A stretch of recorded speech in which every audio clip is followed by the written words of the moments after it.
Good morning students. आज हम class 8 subject history का chapter number 3 ruling the country side का फर्स्ट पार्ट पढ़ेंगे।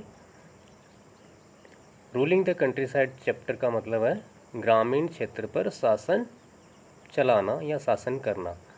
अंग्रेज़ों ने यानी ईस्ट इंडिया कंपनी जब यहाँ आई थी तो वो पहले व्यापार करने आई थी और धीरे धीरे वो क्या करती है, व्यापार करते करते वो यहाँ बंगाल की दीवानी का अधिकार ले लेती है और फिर वो वहाँ पे रेवेन्यू कलेक्शन का काम करती है और धीरे धीरे उसी कलेक्शन के पैसे से वो यहाँ की चीज़ें खरीद कर विदेशों में व्यापार करती है और उस तरह से वो अपना साम्राज्य धीरे धीरे बढ़ाती है और भारत के अलग अलग हिस्सों में भी अपनी कॉलोनी बना लेती है और इस तरह से समय के साथ साथ आगे चलकर वह पूरे भारत को अपनी कॉलोनी यानी उपनिवेश बना लेती है।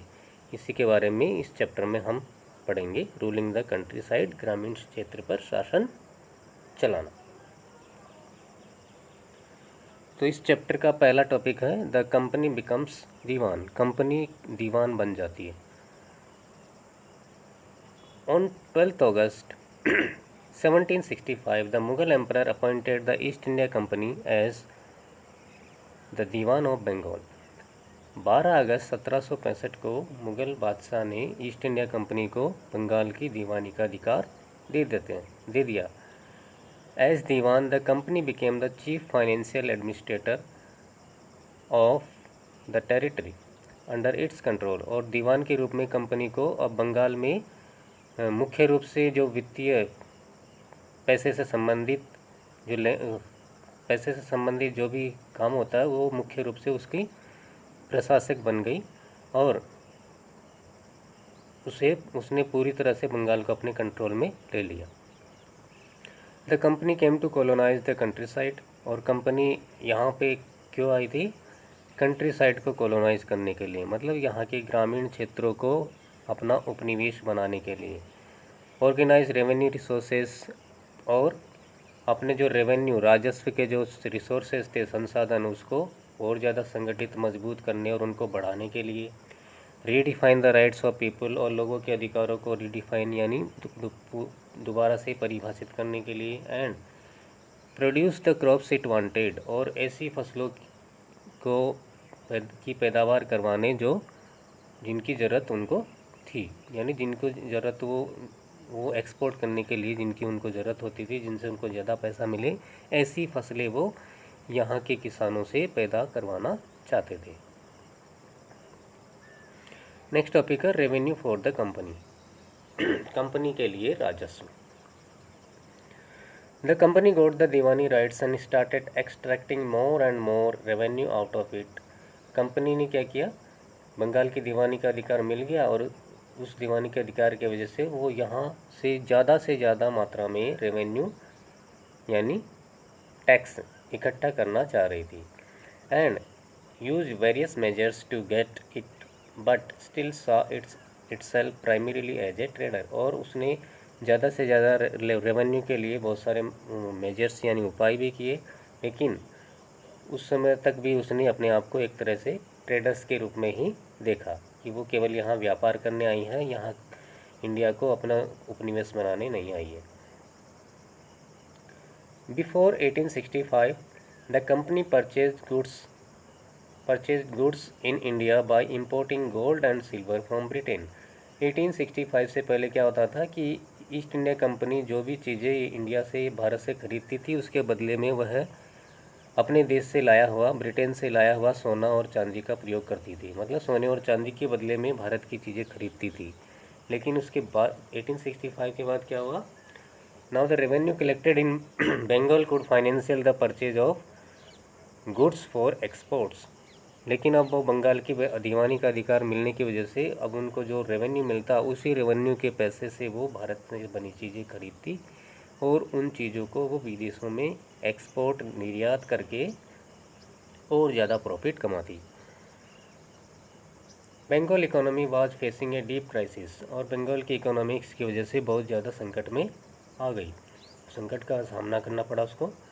Peasants and craftsmen were not getting the proper amount of their sale. और किसान और जो क्राफ्ट्समैन थे, दस्तकार या शिल्पकार, उनको उनके उपज के बदले में और उनके जो चीज़ें वो बनाते थे क्राफ्ट्समैन, उनके बदले में उनको जो उचित दाम था वो नहीं मिल पाता था। In 1770 a terrible famine killed 10 million people in Bengal. कभी क्या होता है बच्चों, 1770 में 1770 में एक भयंकर अकाल पड़ता है और उस अकाल के वजह से बंगाल में लगभग 10 मिलियन यानी 1 करोड़ लोगों को अपनी जान से हाथ धोना पड़ता है, मारे जाते हैं वो। But no one gave attention to the affected people, लेकिन कोई भी अफेक्टेड पीपल की ओर ध्यान नहीं देता है। As revenue was under the control of British, क्योंकि रेवेन्यू का जो सोर्स था वो ब्रिटिश अंग्रेज़ों के नियंत्रण में था। And they did not pay heed to any kind of matter related to peasants, और अंग्रेज़ ये नहीं चाहते थे कि वो मतलब अंग्रेज़ किसानों को की ओर किसी भी प्रकार का ध्यान देना नहीं चाहते थे। As their main task was to make money by trade, क्योंकि उनका मुख्य कार्य जो था वो था कि व्यापार के द्वारा ज़्यादा से ज़्यादा पैसा कमाया जाए। लोगों की सहायता करने थोड़ी आए थे वो, यहाँ से व्यापार के द्वारा ज़्यादा से ज़्यादा पैसा नहीं, ज़्यादा से ज़्यादा पैसा कमाने आए थे। उनको यहाँ के लोगों के साथ बिल्कुल भी सहानुभूति नहीं थी। Next topic, the need to improve agriculture.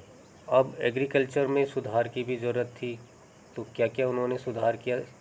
सुधार मतलब वो अपना रेवेन्यू रिसोर्सेज बढ़ाना चाह रहे थे, तो इसकी वजह से वो चाह रहे थे कि एग्रीकल्चर में किस तरह से प्रोडक्शन भी बढ़ जाए, एग्रीकल्चर में मतलब जो लैंड है वो भी कैसे फर्टाइल रहे। इसके अलावा जो उनका जो शेयर है रेवेन्यू में वो भी किस तरह से बढ़े और उनका मतलब खजाना किस तरह से बढ़े, इस तरह से इसके लिए उन्होंने कुछ कोशिश की थी और कुछ लैंड रेवेन्यू सिस्टम वो सेटलमेंट बनाए थे। इसके बारे में देखते हैं। The company introduced permanent settlement in 1793 under the reign of Lord Cornwallis। बच्चों 1793 में कंपनी एक सेटलमेंट बनाती है। कंपनी मतलब उसका उस समय जो गवर्नर जनरल थे लॉर्ड कॉर्नवालिस। लॉर्ड कॉर्नवालिस 1793 में गवर्नर जनरल थे और उन्होंने ही एक नया बंदोबस्त लैंड रेवेन्यू राजस्व के लिए, रेवेन्यू कलेक्शन के लिए एक रेवेन्यू क्या सेटलमेंट किया था, परमानेंट सेटलमेंट। परमानेंट सेटलमेंट मतलब स्थायी बंदोबस्त, जो कि 1793 में किया गया था। Under permanent settlement fixed revenue was to be given to British and it would not increase in future. Permanent settlement के अंतर्गत क्या होता था कि फिक्स मात्रा में तय कर दिया गया, निर्धारित कर दिया कि इतनी रकम आपको हर साल देनी पड़ेगी, और उसकी मेन बात यह थी कि वो फिक्स थी, वो उसको घटाया नहीं जा सकता था और बढ़ाया भी नहीं जा सकता था। इस तरह से उन्होंने जो राशि निश्चित कर दी कि हर किसान को इतनी राशि, इतनी अमाउंट या इतना परसेंटेज उनकी उपज का देना पड़ेगा, तो हर साल उतना ही देना पड़ेगा। फसल चाहे कितनी अच्छी हो जाए तब भी उतना ही देना पड़ेगा, फसल बर्बाद हो जाए, अकाल पड़ जाए, बाढ़ आ जाए, तब भी उनको उतनी अमाउंट में पैसा या फसल का हिस्सा देना पड़ेगा। Zamindars were recognized as the collector of revenue, and it was assumed that they would invest money to improve the crop production and fertility of the soil। अब उन्होंने क्या किया, इस काम का जिम्मेदारी किसको सौंपी, रेवेन्यू कलेक्शन के जमींदारों को। जो बड़े बड़े लैंड होल्डर्स होते हैं, मतलब जिनके पास बहुत ज़्यादा ज़मीन होती है उनको जमींदार कहते हैं, land holders. Big land holders को ज़मींदार कहा जाता था। तो उन्होंने बिग लैंड होल्डर्स यानी ज़मींदारों को ये काम सौंपा कि वो किसानों से रेवेन्यू कलेक्शन का काम लेंगे और वो ईस्ट इंडिया कंपनी को जमा कराएंगे। And it was assumed that they will invest money to improve the crop production, और उनसे ये भी आशा की कि वो अपनी जो इनकम थी उसका कुछ हिस्सा वो किसानों की सहायता में इन्वेस्ट करेंगे, ताकि वो किसान जो है अपनी फसल का प्रोडक्शन और बढ़ा सके और जो उनकी भूमि है, ज़मीन है जिस पे वो खेती करते हैं, उसकी फर्टिलिटी को भी वो बरकरार रख सके। लेकिन क्या ज़मींदारों ने ऐसा किया? नहीं। Zamindars did not pay attention to the condition of land. ज़मींदारों ने ज़मीन की जो कंडीशन थी, स्थिति थी, उसकी ओर बिल्कुल भी ध्यान नहीं दिया। And try to keep more and more money left after collection. और उन्होंने कोशिश किया कि किसानों से जितनी मात्रा में पैसा ले सके वो ले लिया उन्होंने, और कंपनी का जो निश्चित रकम थी उतनी उन्होंने इकट्ठी करके कंपनी को दे दी और बचा हुआ खुद रख लिया। इस तरह से इसमें किसानों का ज़रूरत से ज़्यादा शोषण होता है। The rajas and taluqdars were recognised as zamindars. अच्छा, उस समय जो छोटे मोटे राजा और जो किसान तालुकदार थे उनको ईस्ट इंडिया कंपनी ने जमींदार बना दिया, और उनको ये कह दिया कि आपके एरियाज़ में जो भी किसान हैं उनसे टैक्स कलेक्शन करने की जिम्मेदारी आपकी है, और आप निर्धारित मात्रा में जो फिक्स है वो टैक्स कलेक्ट करके हमें जमा कराएंगे। As a result of greed for more revenue they blindly exploited the land resources. और इसकी वजह से परिणाम स्वरूप क्या हुआ, ईस्ट इंडिया कंपनी और तालुकदारों जमींदारों की लालच की वजह से ज़्यादा उन्होंने किसानों से लगान वसूला, और जो लैंड रिसोर्सेज थे उनका भी बहुत ज़्यादा एक्सप्लॉयटेशन, उनका शोषण किया। द प्रॉब्लम, अब इससे क्या प्रॉब्लम है, जो परमानेंट सेटलमेंट उन्होंने बनाया उसकी वजह से कुछ प्रॉब्लम भी हुई थी। वो प्रॉब्लम क्या हुई देखिए। Numerous zamindaris were sold off at auctions organised by the company as anyone who fail to pay the revenue lost his zamindari. मतलब बहुत सारे जमींदारों की जमींदारियों को, जमींदारी मतलब उनकी एस्टेट या प्रॉपर्टी, उनकी संपत्ति को क्या किया, नीलाम कर दिया, ऑक्शन कर दिया, नीलाम कर दिया, नीलामी में बेच दिया गया।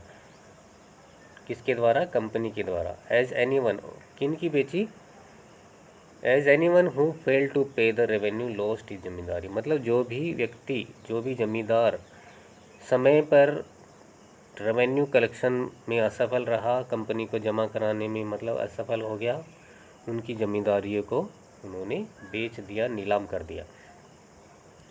The zamindars were not interested in the improvement of the land. और जमींदार बिल्कुल भी रुचि नहीं लेते थे कि वो किसानों की जो ज़मीन है उसमें थोड़ा ध्यान दे, उनकी उर्वरता किस तरह से बरकरार रखी जाए, इसकी तरफ उन्होंने बिल्कुल भी ध्यान नहीं दिया। Which led to reduce production of the crop. और इसके वजह से क्या हुआ, ज़मीन जो थी वो थोड़ी बंजर होती चली गई, उनका उपजाऊपन ख़त्म हो गया, और जिसकी वजह से जो क्रॉप थी, फसलें थी, वो भी बिल्कुल घट गई, फसलों का उत्पादन बिल्कुल कम हो गया, घट गया। But with the rise in crop expansion and prices of crop in 19th century the income of Britishers was not increasing. लेकिन आगे क्या होता है कि एक तरह से फसलें भी बढ़ जाती है, फसलों का विस्तार हो जाता है कि फसल जिन क्षेत्रों में फसलें या खेतों में फसलें बोती हैं वहाँ उनका एरिया भी बढ़ जाता है। इसके अलावा फसलों के दाम भी बढ़ जाते हैं। उसके बावजूद भी 19वीं सदी में ईस्ट इंडिया कंपनी और अंग्रेज़ों की जो रेवेन्यू था उसमें कोई मतलब वृद्धि नहीं दिखाई देती, कोई उनकी इनकम नहीं बढ़ती है। तो इसकी वजह से क्या होता है, this concern them a lot. इसकी वजह से ईस्ट इंडिया कंपनी और जो अंग्रेज़ थे, ब्रिटिशर्स थे, उनको बड़ी चिंता में डाल दिया कि क्या कारण है कि फसलें भी बढ़ रही, ज़्यादा पैदा हो रही है और फसलों के दाम भी बढ़ रही है, उसके बावजूद अंग्रेज़ों की जो इनकम है, उनका जो रेवेन्यू रिसोर्सेस है वो नहीं बढ़ पा रहा है। तो मतलब वो सोचते हैं कि हमारी ये जो परमानेंट सेटलमेंट है इसमें कुछ कमी है, तो वो उसको हटा के कोई दूसरा सेटलमेंट लाने की कोशिश करते हैं। Because of the less revenue collection British tried some other new methods of revenue generation such as Mahalwari system and Ryotwari system. अब जब कम रेवेन्यू कलेक्शन होता है और उसी की वजह से ब्रिटिशर्स ने कोशिश की कि वो अब नया तरीका अपनाएंगे रेवेन्यू कलेक्शन के लिए, रेवेन्यू जनरेशन के लिए, जैसे कि माहौलवाड़ी सिस्टम और रैयतवाड़ी सिस्टम। ये कुछ नए बंदोबस्त थे। A new system is derived, एक नया सिस्टम डिराइव किया जाता है, मतलब वो रेवेन्यू कलेक्शन के लिए एक नया सिस्टम अपनाते हैं वो कौन सा था, देखिए इसमें। By the early 19th century, many of the company officials were convinced that the system of revenue had to be changed again because to get maximum profit. 19वीं सदी के शुरुआत में ही बहुत सारे कंपनी अधिकारियों ने ये कहा, मतलब ये मान लिया, ये विश्वास हो गया उनको कि जो रेवेन्यू कलेक्शन का जो सिस्टम है उसको चेंज किया जाना चाहिए, क्योंकि पुराने सिस्टम से उनको ज़्यादा प्रॉफिट नहीं हो रहा है। अगर उनको ज़्यादा से ज़्यादा प्रॉफिट लेना है तो उसको चेंज किया जाना चाहिए और नया सिस्टम लाना चाहिए। An Englishman Holt Mackenzie devised the new system which came into effect in 1822। एक अंग्रेज अधिकारी हॉल्ट मैकेंजी था, उन्होंने एक नया राजस्व मतलब रेवेन्यू कलेक्शन के लिए नई व्यवस्था शुरू करते हैं वो, जो कि 1822 से इफेक्ट में आते हैं, मतलब 1822 से लागू हो जाती है। This was introduced in north India and came to be known as Mahalwari settlement. और इसको नॉर्थ इंडिया में शुरू करते हैं वो, और इस सिस्टम को वो महालवाड़ी सिस्टम के नाम से जानते हैं, मतलब इसको महालवाड़ी सिस्टम के नाम से हम जानते हैं। Mahalwari system gave the revenue collection work to the village headman. Mahalwari system में क्या हुआ, रेवेन्यू कलेक्शन की जिम्मेदारी किसको दी गई, विलेज हेडमैन को। विलेज हेडमैन मतलब गांव का मुखिया, महाल को, इंस्टेड ऑफ जमींदार, मतलब जमींदारों के बजाय। जमींदारों को किस में दिया था, परमानेंट सेटलमेंट में, लेकिन ये महालवाड़ी सिस्टम में जो विलेज हेडमैन था उसको वो देते हैं रेवेन्यू कलेक्शन की जिम्मेदारी। And revenue was not fixed permanently, और इस व्यवस्था में रेवेन्यू परमानेंटली फिक्स्ड नहीं था, इसको घटाया या बढ़ाया जा सकता था उपज के हिसाब से, उपज की पैदावार के हिसाब से। Under this system the revenue was collected by Mahal. इस सिस्टम में रेवेन्यू महाल के द्वारा कलेक्ट किया जाता था। And was given to British exchequers, और इसको ब्रिटिश खजाने में जमा करा दिया जाता था। This system was initiated in central part of India, और यह सिस्टम भारत के मध्य भारत में या केंद्रीय भारत में शुरू किया गया। द मुनरो सिस्टम, अब दूसरा सिस्टम जो था उन्होंने शुरू किया वो था मुनरो सिस्टम। ये क्या था, देखिए। In the British territories in the south, अंग्रेजों के जो दक्षिण भारत में जो उनके जो क्षेत्र थे, टेरिटरीज थे, a new system was divide, वहाँ पे उन्होंने नई व्यवस्था लागू की, विच वाज नोन एज रेतवार और रेतवारी, जिसको हम रेतवार या रेतवारी सिस्टम के नाम से जानते हैं। Ryotwari was initiated by Captain Alexander Reid and Thomas Munro. Ryotwari system को किसने शुरू किया था, कैप्टन अलेक्जेंडर रीड ने और थॉमस मुनरो ने। This system was extended all over the south India, और इस सिस्टम को पूरे दक्षिण भारत में लागू कर दिया गया। In this system ryots were directly involved for the collection of revenue and it was fixed after the proper assessment of individual land. इस सिस्टम में क्या हुआ, इस व्यवस्था में जो भूमि बंदोबस्त की थी, लगान वसूली की थी, उसमें रैयत्स मतलब किसानों को डायरेक्टली इन्वॉल्व किया गया, मतलब सीधे तौर पे उनको इसमें शामिल किया गया टैक्स कलेक्शन के लिए, रेवेन्यू कलेक्शन के लिए। एंड इट वाज फिक्स्ड, और इसको फिक्स किया गया किसके बाद, after the proper assessment. Proper मतलब उचित जांच के बाद और उचित मूल्यांकन के बाद ऑफ इंडिविजुअल लैंड, मतलब हर व्यक्ति के अलग अलग ज़मीन के आधार पे कि ये ज़मीन कितनी उपजाऊ है, बंजर है या कितनी फसल पैदा करती है, तो हर ज़मीन के लिए उनका पहले असेसमेंट किया गया, उसका मूल्यांकन किया गया, उसके बाद उसके लिए रेवेन्यू का जो रेट था वो फिक्स किया गया। British officials were appointed to collect the revenue and use coercive method for revenue collection. British अधिकारी जो थे उनको रेवेन्यू कलेक्ट करने के लिए अपॉइंट किया गया, लेकिन उन अधिकारियों ने बड़ा दमनकारी, मतलब ऐसा मेथड अपनाया बलपूर्वक, मतलब ज़बरदस्ती वो रेवेन्यू कलेक्शन करते थे किसानों से। इस तरह से इस व्यवस्था में भी किसानों का बुरी तरह शोषण होता है। ऑल वाज नॉट वेल, मतलब सब कुछ ठीक नहीं था। As they desire to increase the income from land, जैसे कि वो चाहते थे कि उनकी इनकम बढ़े ज़मीन से राजस्व के रूप में। Revenue official fixed revenue rates very high, राजस्व अधिकारी जो थे उन्होंने अपना राजस्व बढ़ाने के लिए रेवेन्यू की जो दर थी, रेट थी, उसको बहुत ऊंचा उन्होंने तय किया, निर्धारित किया। As peasants were unable to pay, ryots fled the countryside and village became deserted in many regions. और जब किसान जो निर्धारित रकम थी, जिन निर्धारित लगान था, उसको चुकाने में असमर्थ होते तो वो क्या करते थे, वो गांव खाली करके भाग जाते थे।